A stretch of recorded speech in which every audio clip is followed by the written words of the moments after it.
part 3 of 5 count or box breath. So as you're developing your box breath, maybe you start with 5 counts, maybe it's 3 counts. Exhale 5 counts, we pause 3 counts. Then maybe the next expansion of that is inhale 5, hold for 5, exhale 5, hold for 5.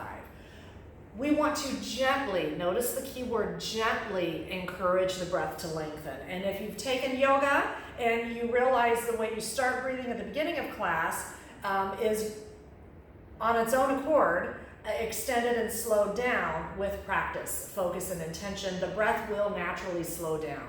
But we want to do it in a gentle way. So maybe your box is going to start to look uneven. It's going to maybe look like a different shape because maybe we inhale 5, maybe we pause for 3 to 5. And then I want you to start lengthening your exhalations, maybe 2 counts longer than your inhale, and then still hold that retention, or kumbhaka or kumbhaka is what we call the retention in yoga.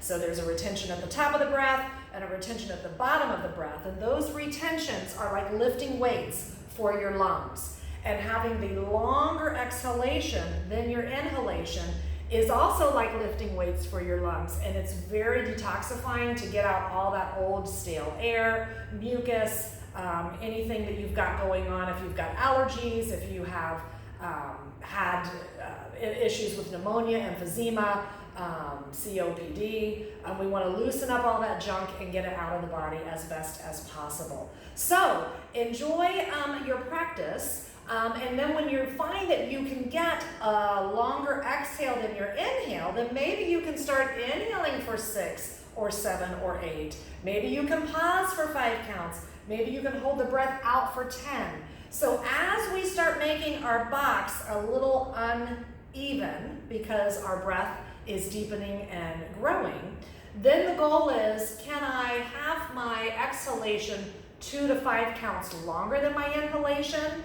Then the next phase would be, can I extend my inhalation? Can I extend the retention or the kumbhaka or kumbhaka, tomato, tomato? Can I extend my exhalation longer? Can I extend that emptiness longer? And usually, ironically, the most magical parts of our practice happen when we're full of the breath or when we're really void of the breath. But in the beginning, we get really caught up.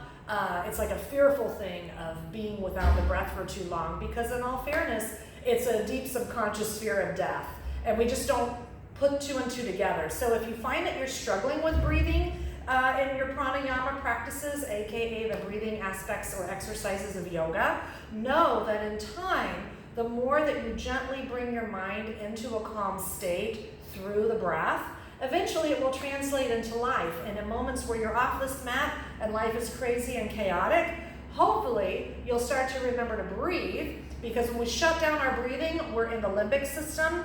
And if you are at work, or you're having a low blood sugar moment, or you're in an environment where you're about to argue with someone, if you can stop and take some deep breaths, it sounds so trivial and trite, but what that does is it kind of softens the limbic brain, opens up the frontal occiput of the brain, allows our higher awareness to become oxygenated, regenerated, and then hopefully we make better choices. So, namaste, peace out, and happy breathing.